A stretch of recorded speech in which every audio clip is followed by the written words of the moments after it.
Hi there, my name's Sarah, and this tutorial will cover a couple of selection tools in Clip Studio Paint that don't get much love. Let's talk about quick masks and selection layers. These two tools share a lot of features, but I'll talk about quick masks first. Here's a drawing I've done of a phoenix with the color filled in on a separate layer. There's a lot of overlapping detail on this piece, so it'd be nice to be able to select parts of it, like the primary feathers, on their own. Go to the Select menu and choose Quick Mask. This creates a special temporary layer on which you can use any of your normal drawing tools. Two things become immediately clear. One, no matter what color you draw with, this layer is displayed in red to make it easy to see. If you need a different color, you can pick one here, but for now, we'll keep it red. And two, the Quick Mask layer shows in front of all other layers no matter where it appears on your layer palette. Go back to the Select menu, and notice that Quick Mask has a check mark next to it. That means one is already active, and you can only have one at a time. If you click on Quick Mask again, the temporary layer disappears, and whatever you have drawn on that layer is converted into a selection. Say you want to add to the selection. Go to the Select menu and turn Quick Mask back on. If you already have something selected, it'll become part of the mask layer automatically. So how is this useful? In this case, I want to select just these outer wing feathers. I'll enable Quick Mask, then color them in. A quick way to do that is to turn my line art layer into a reference layer.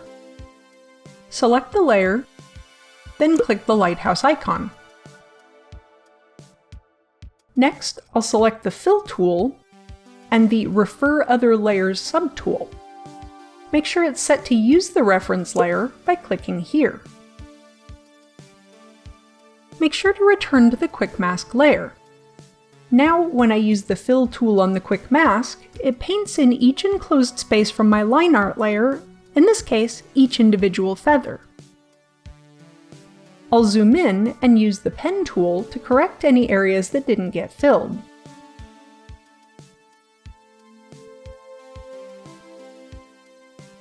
Turn the Quick Mask back off to convert it to a selection.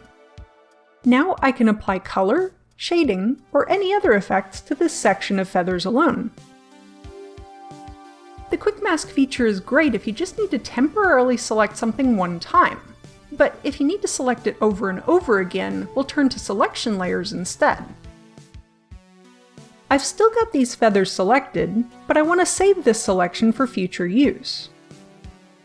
Go to Select and choose Convert to Selection Layer. Ew. Well, it may look like everything just turned green, but that's just the new selection layer in action. Just like the Quick Mask layer was red, this one is green. You can hide it to get it out of the way. A selection layer is almost exactly the same as a Quick Mask with a couple key differences. For one thing, it's permanent. Just like the Quick Mask, you can use any of the drawing tools on this layer. When you're done, you can just hide it again. To convert it to a selection, simply left-click on the green icon. You can also right-click on the layer and use the different features under Selection from Layer for more control. The other key difference is that you can have multiple selection layers, as many as you want. I'll make another by going to the Select menu and choosing Convert to Selection Layer again. This one will be for the beak and feet.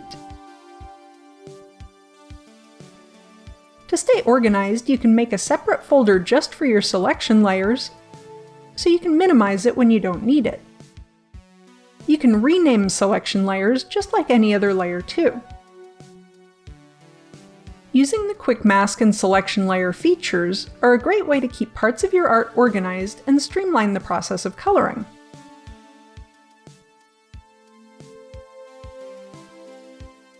Before I wrap up, here are a few quick tips. Tip 1. Quick Mask doesn't have a shortcut by default.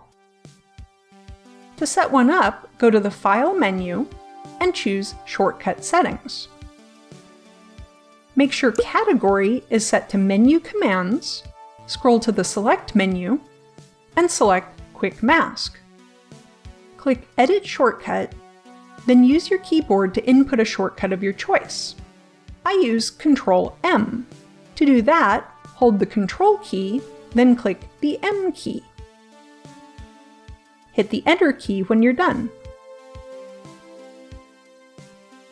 Hitting Ctrl-M will now toggle your Quick Mask on and off.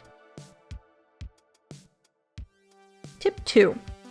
Say for some reason you only want to select the outer feathers on the right-hand side. Go to the Selection Area tool and choose the Lasso subtool. Click and drag a lasso around the area you wish to select. Right-click on the selection layer, go to Selection from Layer, and choose Select Overlapping Area. Now just those feathers are selected. Tip 3. Like the selection layer, you can turn your Quick Mask into a selection by left-clicking its icon. This doesn't remove the mask. As I said, there's a lot of overlap between these two tools. I hope I got you excited about these versatile selection tools. Don't forget to hit the like button and subscribe for future videos. If you'd like to support me or follow me on socials, there are links for that in the description below. Did I mention that Patreon supporters get early access to new tutorials? Anyhow, that's all for this one. Bye for now. A big thank you to all of my patrons, with a special shout out to Nova Tier patron Joe C. Phipps. Check out my Patreon if you'd like to help support future content like this.